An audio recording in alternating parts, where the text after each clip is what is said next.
Indonesia, sebuah negeri dengan sejarah panjang dan penuh perjuangan. Dari kedatangan Belanda hingga berdirinya Sarekat Islam, mari kita telusuri jejak-jejak penting dalam sejarah kita yang membentuk Indonesia hari ini.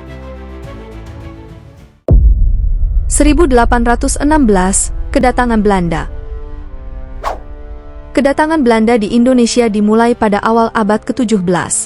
Namun, peristiwa penting terjadi pada tahun 1816 saat Belanda secara resmi mengambil alih kekuasaan setelah Inggris menguasai sementara.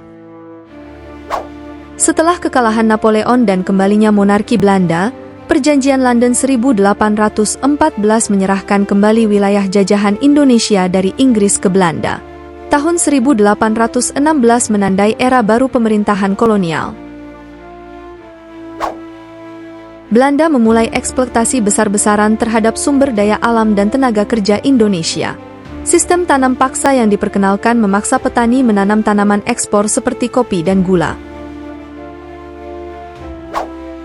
Sistem tanam paksa membawa penderitaan besar bagi rakyat pribumi. Kelaparan dan penderitaan melanda banyak daerah, terutama di Jawa, meskipun Belanda mendapatkan keuntungan besar dari ekspor tersebut. 1830, berdirinya Hindia Belanda. Pada tahun 1830, Belanda secara resmi mendirikan koloni Hindia Belanda setelah menguasai seluruh Nusantara. Ini menandai awal dari pemerintahan kolonial yang lebih terstruktur. Johannes van den Bossche memperkenalkan sistem tanam paksa yang mengharuskan petani Indonesia menanam tanaman komoditas ekspor. Sistem ini sangat merugikan petani lokal. Petani dipaksa bekerja keras tanpa mendapat kompensasi yang layak. Sistem tanam paksa menyebabkan penderitaan luas, tetapi sangat menguntungkan Belanda dari hasil ekspor yang tinggi. Sistem tanam paksa berlanjut hingga tahun 1870 saat digantikan oleh sistem ekonomi liberal yang lebih terbuka untuk investasi swasta. Ini membawa perubahan signifikan dalam ekonomi Hindia Belanda. 1908, Budi Utomo didirikan. Pada tanggal 20 Mei 1908, Budi Utomo didirikan oleh Dr. Wahidin Soedirohoesodo dan mahasiswa Stovia.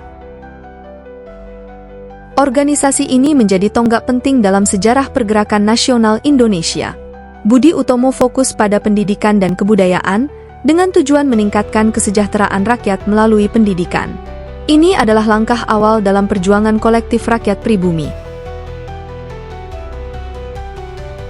Meskipun awalnya hanya berfokus di Jawa, Budi Utomo menginspirasi terbentuknya berbagai organisasi lainnya di Nusantara. Pendidikan dianggap kunci untuk membebaskan rakyat dari penjajahan. Kehadiran Budi Utomo memicu kebangkitan kesadaran nasional di kalangan rakyat Indonesia. Ini membuka jalan bagi munculnya organisasi-organisasi lain yang memperjuangkan kemerdekaan. 1927, Sarekat Islam didirikan. Sarekat Islam, didirikan pada tahun 1912 oleh Haji Samanhudi, menjadi kekuatan politik signifikan pada tahun 1927. Organisasi ini melindungi kepentingan pedagang Muslim pribumi. Awalnya didirikan untuk melawan dominasi pedagang Tionghoa dan Eropa, SI berkembang menjadi organisasi yang memperjuangkan kemerdekaan Indonesia. Basis masanya terutama di Jawa. SI memainkan peran penting dalam menyebarkan ide nasionalisme dan antikolonialisme. Banyak pemimpin nasionalis, termasuk Soekarno dan Hatta, terinspirasi dan terlibat dalam gerakan ini. SI menjadi platform bagi banyak pemimpin nasionalis untuk mengasah keterampilan politik mereka. Organisasi ini menggalang dukungan luas bagi perjuangan kemerdekaan Indonesia. Dari kedatangan Belanda hingga berdirinya Sarekat Islam, sejarah Indonesia dipenuhi dengan perjuangan dan pengorbanan. Setiap peristiwa ini membentuk jalan menuju kemerdekaan yang akhirnya kita raih pada tahun 1945. Sejarah adalah guru terbaik. Dari masa lalu kita belajar, dari perjuangan kita kuat. Mari kita hargai dan pelajari sejarah kita untuk masa depan yang lebih baik. Terima kasih telah menonton. Jangan lupa like, share, dan subscribe untuk video sejarah menarik lainnya. Sampai jumpa di video berikutnya.